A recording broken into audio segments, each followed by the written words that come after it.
Retenez cette date, le 7 décembre prochain se tiendra à Caen un nouvel événement, le 5e forum organisé par l'association Femmes et Challenge. Et pour en parler, mais aussi parler du réseau et puis aussi un petit peu d'elle, nous accueillons aujourd'hui Annie Grenier qui est créatrice et entrepreneuse depuis plus de 20 ans. C'est le thème de ce magazine. Annie, bonjour. Bonjour.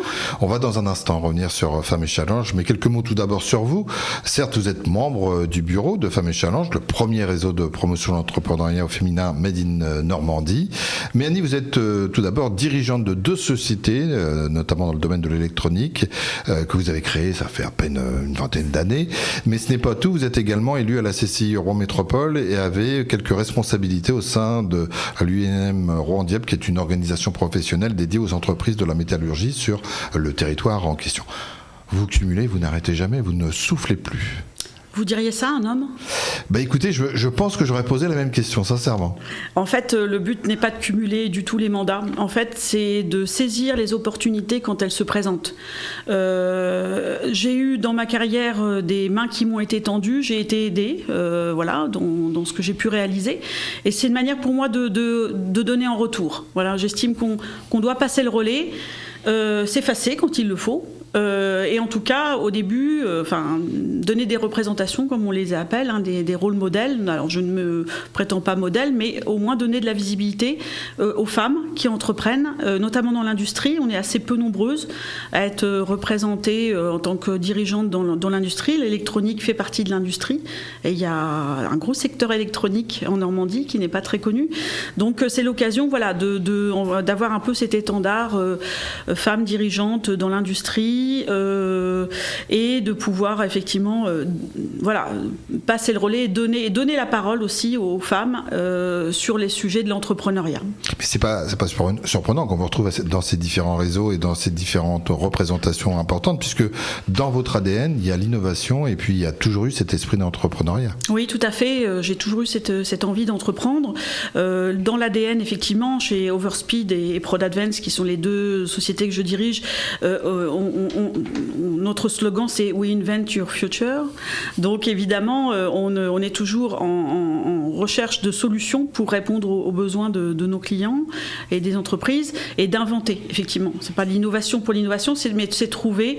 En plus, on est dans les domaines où dans l'électronique, les objets connectés, où la technologie va très très vite, change très très vite, et donc on est là aussi pour écouter le besoin du client et aller chercher les technologies qui correspondent. Et il n'y a pas de hasard, c'est aussi très très vite que vous allez vous retrouver en tant que membre mobilisatrice au sein de Femmes et Challenge, alors qui a été lancée par une certaine Léa Lassara, qui a été quand même présidente de la CCI Seine-et-Estuaire en Normandie de 2016 à 2021, la première femme présidente de la CCI, et puis aussi chef d'entreprise, qui a proposé en 2017, donc à 20 dirigeantes dont vous faisiez partie, de rejoindre ce réseau. Avec des objectifs qui ont bougé. Est-ce que au début c'était d'attirer le regard sur ces femmes entrepreneuses parce qu'on leur accordait pas suffisamment de considération, ou est-ce que ces objectifs ont évolué au fur et à mesure de ces 5 années ? En fait, il y a plusieurs objectifs au travers de ce réseau. Tout d'abord, notre mot-clé, c'est l'audace d'entreprendre. Donc, oser.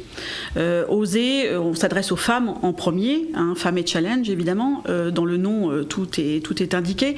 Mais pas seulement, c'est aussi aux hommes qu'on s'adresse. Et je pense que les objectifs passent effectivement, comme vous l'avez dit, le réseau a été créé il y a à peu près 6 ans par Léa Lassara, qui s'est retrouvée très très vite au cours de son mandat, en début de mandat, entourée la plupart du temps d'hommes chefs d'entreprise, et s'est dit il y a quand même un problème. Pourquoi je trouve aussi peu de dirigeantes autour de moi, et en existe-t-il davantage, mais sont-elles cachées ? Voilà. Donc c'est, je pense, parmi les objectifs du réseau, c'est sortir de l'ombre les femmes qui entreprennent, toujours dans un but de montrer que les femmes existent dans l'entrepreneuriat et dans la vie économique, et à des postes de direction. Donc oser. D'ailleurs, il y a seulement 4% des femmes qui sont à la tête de grands groupes. Tout à fait. Alors grâce à des quotas aussi, parce qu'il y a des lois qui ont été passées. Grâce. Oui, je dis grâce. Je dis grâce parce qu'en fait, évidemment, le but c'est qu'un jour il n'y ait plus de quotas. Exactement. Mais il faut en passer. S'il faut en passer par là, on en passe par là. Vous savez, j'ai été aussi sollicitée dans des instances que vous citiez tout à l'heure. J'espère pour mes compétences, mais je pense aussi parce que on a besoin il y a des quotas dans les élections consulaires ou dans des des conseils d'administration et les femmes sont appelées à être représentées. Et c'est là aussi où il faut que les femmes saisissent cette opportunité. Une femme n'ira généralement pas en avant de ce genre de possibilités. En revanche, ce qu'il ne faut pas, c'est qu'elle refuse quand on lui dit je te propose d'être à faire partie d'un bureau, dans une instance, etc. Et j'entends encore trop souvent des femmes, alors une représentation très masculine encore, quand vous inaugurez un monument, un établissement, bon, je ne citerai pas de nom, mais quand moi je vois une photo où il y a exclusivement que des hommes qui coupent un cordon, je me dis il y a quand même un problème. Il y a des femmes derrière effectivement qui agissent, elles ne sont pas sur la photo, voilà. Mais j'entends encore aussi, on me dit, et les journalistes aussi me disent, mais on a sollicité des femmes sur des sujets qui ne concernaient pas que les femmes, qui concernaient des sujets très généraux, et elles n'osent pas venir prendre la parole. Donc là où le réseau, notamment dans nos objectifs, c'est d'aider les femmes à prendre la parole, à les préparer, pas qu'à la prise de parole, mais en tout cas à oser. Et donc c'est nous-mêmes, en prenant la parole, vous voyez, je vous ai dit tout à l'heure, c'est que la deuxième fois que je prends la parole à une radio, je veux pas dire je fais pas ça tous les jours, c'est pas une habitude, et du coup ça me demande un effort à moi, mais je le fais parce que, encore une fois, je me dis si je peux le faire, ça donnera envie aussi à des femmes de le faire. Alors, prendre la parole, montrer ce qu'elles sont en capacité de faire de petits projets, des grands projets, c'est le thème de ce 5e forum que vous organisez à Caen. Qu'est-ce qui va se passer ? Donc en fait, effectivement, le thème c'est petit projet deviendra grand. C'est justement pour montrer que beaucoup de femmes entreprennent. On devient maintenant la Normandie, la 2e région de France à avoir le plus grand taux d'entrepreneurs, créatrices d'entreprises femmes. Et pour autant, ça reste encore des petites structures.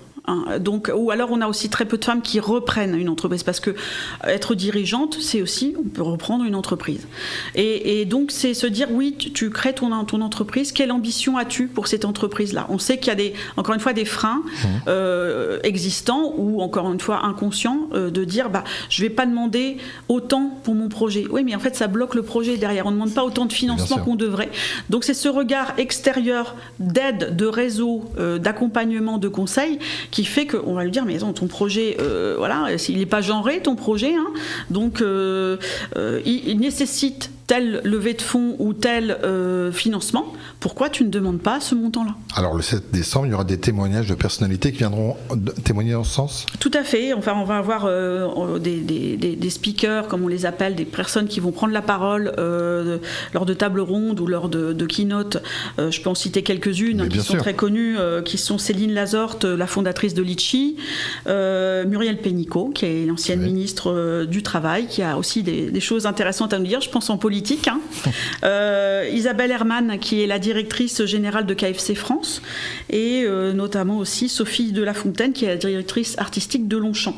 Il y aura aussi en happy hour, c'est-à-dire à partir de 18h30, je pense une conférence très intéressante également de Hermès Garanger, qui est Lama, qui est productrice d'émissions télévisées et conférencière.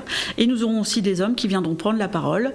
Il y en a 2, donc je les cite. Oui, allez-y. Jean-Louis Louvel, qui est le président fondateur du groupe PGS et qui a obtenu cette année le prix Entrepreneur de l'année. Entrepreneur de l'année, tout à fait. Donc il viendra nous parler d'entrepreneuriat et il est membre du réseau Femmes et Challenge. Et également Stéphane Bordier, qui est responsable du territoire du Havre pour la Chambre de métier. Sophie Gauguin aussi sera là. Et c'est toujours une joie de l'accueillir. Rappelez que la région Normandie est partenaire depuis très longtemps du réseau Femmes et Challenge. Les CCI, vous parliez... Alors, je rectifie juste un petit peu, c'est pas une association, c'est un réseau qui a été, dont Léa Lassara est à l'origine, et qui est soutenu par le réseau des CCI de Normandie, donc et des 5 CCI territoriales. Annie, il nous resterait peu de temps. L'endroit où est-ce qu'a lieu ce rendez-vous ? Prenez la tresse dans le bon sens cette année, puisque ça ne sera pas... En partant alors, voilà. Ce sera donc à Caen, au Zénith de Caen, le 7 décembre. Ça va démarrer à 8h30, c'est jusqu'à 20h30, donc pendant toute la journée, des ateliers, des conférences, etc. Et vous pouvez même commencer à réseauter en covoiturant et avec le bus Femmes et Challenge qui partira du Havre et de Rouen. Merci beaucoup de toutes ces précisions. Un rendez-vous à ne pas manquer le 7 décembre prochain. Merci Annie Grenier d'être passée par nos studios. Michel. Et vous serez toujours les bienvenus pour venir en parler, vous ou d'autres femmes ou d'autres hommes, de parler de Femmes et Challenge.